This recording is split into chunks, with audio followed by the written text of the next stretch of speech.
సంవత్సరాల తరబడి ఎన్ని మందులు వాడినా మీ మోకాల నొప్పులు తగ్గట్లేదా? ప్రాణ పెయిన్ క్లినిక్ లో అత్యాధునిక చికిత్స. హలో చాణక్య, ఏంది ఎంతసేపు ఆ ఫోన్ లో ముఖం పెట్టుడైనా ఏమైనా బాగుపడే ఆలోచనలు ఏమైనా ఉన్నాయా? అక్క నువ్వు ఉండక ఈ ఫోన్ యూజ్ చేసుకుని నేను పొలిటీషియన్ అయిపోతా. పొలిటీషియన్ అయిపోతావా? ఎందుకు సోషల్ మీడియాలో ఏమైనా ప్రచారం చేస్తున్నావా? కాదక్క, ఓటీపీ వచ్చిందనుకో, దాని ద్వారా ఓట్లు గెలుచుకొని పొలిటీషియన్ అయిపోవచ్చు. ఓటీపీ వచ్చుడు ఏంది? ఓట్లు గెలుచుకుంటే ఏం మాట్లాడుతున్నావు అసలు? ఇప్పుడు ప్రపంచంలో అందరి దగ్గర మాట్లాడుతున్న ముచ్చటేందో తెలుసా? ఈవీఎంలు హ్యాక్ అవుతున్నాయి. మరి ఆ ఈవీఎంలను హ్యాక్ చేయొచ్చా లేదా? What you say? What I say కాదు, వాట్ డూ యూ సే?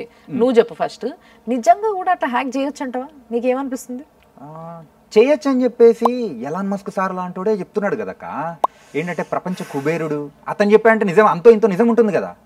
అవును, ప్రపంచ కుబేరులు లేకపోతే మేధావులు లేదంటే పిఎంలు సీఎంలు ఇట్లాంటి వాళ్ళు ఏది చెప్తే అది నమ్మే ప్రపంచంలో ఉన్నామా మనం? అసలు అన్ని నమ్ముతారా? ఇది కూడా అంతే. అట్లా ఎట్లా నమ్ముతావు అబ్బా? సరే, ఒకవేళ నిజంగా నమ్మాలంటే ఆయన ఒక ఎగ్జాంపుల్ చూపించాలి కదా. ఏమని చూపించిండా? ఏం చూపించలే, జస్ట్ మాటే చెప్పిండు. మరి గాలి మాటలు ఎట్లా నమ్ముతావా అని అడుగుతా నేను. అంటే అంత టోడు చెప్పాడంటే అంతో ఇంతో నిజం ఉండే ఉంటుంది కదా. అంటే ఆయన ఏమన్నా పొలిటికల్ స్టంట్ ఏమన్నా చేస్తున్నాడంట? ఆయనకు అవసరమే లేదక్క. ఆయన తెలియని వాళ్ళు ఎవరన్నా ఉన్నారా? నీకు అవసరమా? అంటే నాకెందుకు? నాకు అట్లే అనిపిస్తుంది. మరి నాకేం అవసరం లేదు, జస్ట్ ఆ ఇన్ఫర్మేషన్ కావాలి. నువ్వేమో ఎలాన్ మస్క్ మాటలు అసలు నిజం లేదు అని చెప్పేసి చెప్తున్నావు. సరే, మరి అయితే మొన్న జరిగిన ఎలక్షన్స్ లో ముంబై ఎంపీగా గెలిచిన రవీంద్ర వైకర్ అయితే ఆయన ఎలక్షన్ రిజల్ట్ టైంలో అసలు ఫోన్లో వచ్చిన ఓటీపీ ద్వారా కూడా 48 ఓట్లతో గెలిచాడని చెప్పేసి ఒక రూమర్ వినిపిస్తాను. మరి దానికి నువ్వేమంటావు? ఆయన్నే అట్లా చేయగలిగిండు అని అంటే, ఇప్పుడు దేశంలో కొన్ని రాష్ట్రాలలో మంచిగానే కాంగ్రెస్ గెలిచింది ఉంది, అంటే అధికారంలో ఉంది. వాళ్ళు చేయాలనుకుంటే వాళ్ళు అట్లా చేసేసి వాళ్ళు కూడా సెంట్రల్ గెలవచ్చు కదా. గెలవలేదే. పోనీ ఆంధ్రాలో వైఎస్ఆర్సీపీ అధికారంలో ఉండే, ఫుల్ జోష్లు ఉండే, వాళ్ళు కూడా అట్లనే చేసి గెలవచ్చు కదా. గెలవలేదే. వాళ్ళందరి దగ్గర ఫోన్లు లేవా? వాళ్ళకి ఓటీపీలు రావా? ఎలాన్ మస్కే చెప్పిండు ఏంటంటే ఏ టూల్స్ యూజ్ చేసుకొని గెలవచ్చు, అది పాసిబిలిటీ ఉంది. ఇప్పుడైతే మనం చూస్తున్నాం కదా, మన దునియాలో మొత్తం ఏంటంటే ఏ మనుషుల్ని మిషల్ని ఒక ఆట ఆడేసుకుంటాను. అలా కూడా ఒక పాసిబిలిటీ ఉంది కదా. కరెక్టే. నిజంగా చెప్పాలంటే ఎక్కడెక్కడ ఈవీఎంలు అంటే భారతదేశంలో ఇట్లా, యుఎస్ లో ఇట్లా, ఇంకో దేశంలో ఇట్లా ఇట్లా ఇట్లా ఈ విధంగా హ్యాక్ చేస్తున్నారు అని ఆయన చూపించాలనుకుంటే మంచి ఒక కెమెరా పెట్టుకొని షూట్ చేసి ఇగో ఇట్లా ఇట్లా సంగతి అని చెప్పేసి బయటికి జనాలకి ఒక నాలెడ్జ్ ఇవ్వచ్చు. కానీ ఇయ్యలేదే, ఉత్తి నోటి మాటలు చెప్తున్నాడు ఒకటి. ఇంకొకటి ఏంది అని అంటే, ఇక్కడ ఆలోచించాల్సింది ఇప్పుడు ఏఐ ఇవన్నీ అన్నాడంటేనే నీకు అర్థం కావాలా. మన దగ్గర ఇండియన్ ఈవీఎంలు ఏవైతే ఉన్నాయో ఇవేవి కూడా కంప్యూటరైజ్డ్ కాదు. ఏవైతే ఫారిన్ ఈవీఎంస్ ఉన్నాయి యుఎస్ లో కానీ మిగతా కొన్ని ఫారిన్ కంట్రీస్లలో, ఇవన్నీ కూడా కంప్యూటరైజ్డ్ ప్రోగ్రామ్ ఈవీఎంస్ ఉంటాయి. అక్కడ ఏమైనా పాసిబుల్ ఉండొచ్చు. అంటే ఈవీఎంలను మనం హ్యాక్ చేయలేమంటావా నువ్వైతే? ఆబ్వియస్లీ. కానీ నాకు ఇంకొక డౌట్ ఏంటంటే, పిఎం క్యాండిడేట్ మరి రాహుల్ గాంధీ లాంటి వాళ్ళే మరి ఎలాన్ మస్క్ చెప్పిన మాటల్ని, కన్సర్న్స్ ని కూడా మరి దాన్ని ఫ్లాగ్ చేసిండు. మరి దాంతో పాటు కూడా అట్లాంటి వ్యక్తే ఒప్పుకుంటా అంటే నువ్వు ఒప్పుకోవడానికి పాసిబిలిటీ లేదంటావేంటి? దురదృష్టం ఏంటంటే ఇదే, పిఎం క్యాండిడేట్ మాట్లాడాల్సిన మాటలు ఇవి. అసలు నిజంగా నువ్వే ఆలోచించు. ఒకవేళ నిజంగా ఆయన్నే గెలుచుంటే ఈసారి ఆయన ఇట్లనే మాట్లాడుతుండేనా? లేదు కదా. మరి అదే నేను చెప్పేది కూడా. ఇప్పుడు నువ్వే ఒక్కసారి ఆలోచించు. మన దేశము, మన ఎన్నికలు, మన గౌరవం, మన పద్ధతి ఇలాంటివి కొన్ని ఉన్నప్పుడు వాటిని మనమే గౌరవించకపోతే, మనమే నమ్మకపోతే ఎవరో ఎందుకు నమ్ముతారు, ఎందుకు గౌరవిస్తారు చెప్పు నువ్వే.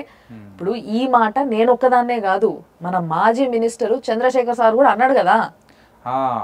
మరి ఇంకొక డౌట్ వచ్చిందాక, అదేంటంటే మరి మాజీ మినిస్టర్ చంద్రశేఖర్ సారే ఎలాన్ మస్క్ చెప్పిన మాటలు కూడా పాసిబుల్ అని కూడా అన్నాడు.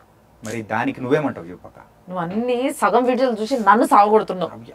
అది మొత్తం చూడాలి నువ్వు. అవును, కరెక్టే ఆయన అన్నాడు, కానీ ఇండియన్ ఈవీఎంల పైన పాసిబుల్లే అని ఆయన అనలేదు. ఈవీఎంల పైన కొన్నిటి పైన పాసిబుల్ కావచ్చు అన్నట్టుగా అన్నాడు ఆయన. ఆ విషయాన్ని ఇడిచేసి మొత్తం వినకుండా నువ్వు నన్ను అడుగుడు ఒకటి. మళ్ళీ ఫైనల్ గా అయితే ఈవీఎంలను హ్యాక్ చేయొచ్చా లేదా? ఇంపాసిబుల్. మన దగ్గర ఏవైతే ఈవీఎంస్ ఉన్నాయో మంచిగా చెప్తున్నా మళ్ళీ అయిను. ఫర్ ఎగ్జాంపుల్ ఇప్పుడు నీ చేతిలో ఒక క్యాలిక్యులేటర్ ఉందనుకో, దాంట్లో నువ్వు ఏం ఒత్తితే అది వస్తుందా? లేకపోతే నువ్వు ఏది ఒత్తుతున్నా కూడా ఇక్కడ నుంచి నేను ఫోన్ పట్టుకొని నీదేమన్నా క్యాలిక్యులేటర్ హ్యాక్ చేయొచ్చా? నీ లెక్కలు ఏమన్నా తారుమారు చేయొచ్చా? నేను లేదు. ఇంపాసిబుల్. ఏదో అదే వస్తుంది. ఎందుకు అనంటే ఆ క్యాల్కులేటర్ కి బ్లూటూత్ లేదు, ఆ క్యాల్కులేటర్ కి ఇంటర్నెట్ కనెక్షన్ లేదు, దానికి వైఫై లేదు, దానికి ఓటీపీలు వచ్చే అవకాశం లేదు, అలాంటివి ఏమీ లేవు. సో క్యాలిక్యులేటర్ ఎట్లా అయితే పనిచేస్తుందో, మనం ఏం ఒత్తితే అక్కడ అది ఏమైతే కనిపిస్తుందో, సేమ్ వే మన ఈవీఎంలు ఏవైతే ఉన్నాయో అవి కూడా అంతే. మనం ఏమైతే ఒత్తుతామో అది అక్కడ కనిపిస్తుంది అంతే, తప్పితే దానికి కూడా ఎటువంటి కనెక్షన్లు లేవు. కాబట్టి ఈ ఓటీపీలు ఈ చెత్త అంతా బ్రెయిన్ లో పెట్టుకోకు.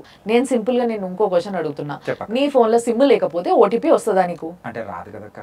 మరి ఇది కూడా అంతే.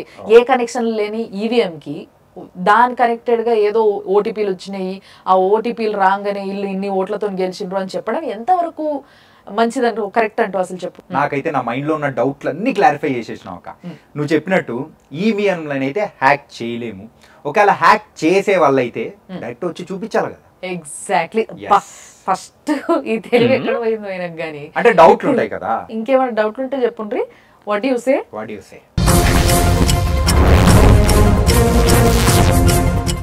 సుమన్ టీవీలో మీ పర్సనల్ అండ్ బిజినెస్ ప్రమోషన్స్ కోసం కింది నెంబర్కి కాంటాక్ట్ చేయండి.